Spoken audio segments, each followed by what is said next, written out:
So I've just put them, made a little temporary shelf in front of the window. That's what I've done. So that they're a bit higher, because I don't think having them looking down on them will be very interesting because they're quite small in depth. I discovered this pot the other day, and I just thought I'd have a go at doing it. It's a very awkward shape, but anyway, there we are.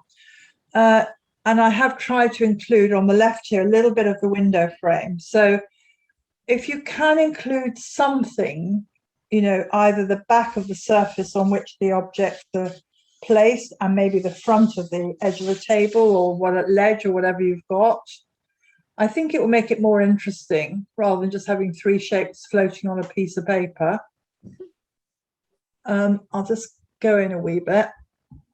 Oops. Is it still in focus? Yeah.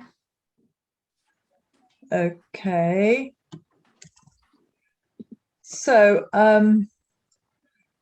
what I was saying to Yvonne, and maybe it's easier if I go out a bit, is just to make sure you allow enough, you know, the subject, in a way, the bottom of these objects and whatever should be in the lower third of the page if possible, and leave some space around at the top.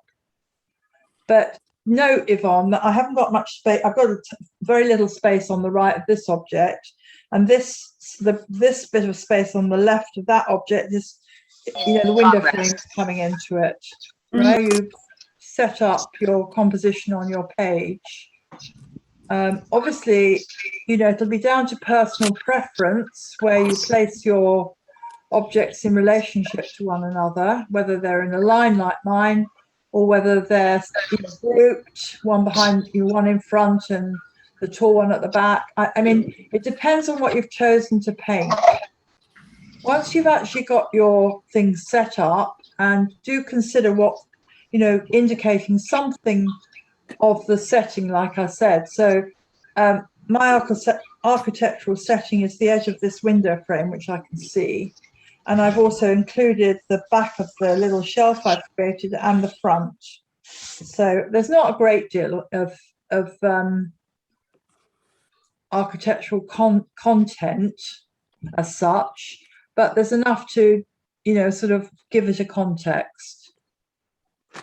And then, you know, draw the things lightly and carefully on your watercolor paper. Try not to press too hard, because remember, pencil does show up through the watercolor because the watercolor is transparent. And when you're all ready, then I will start to talk about the painting stage of it.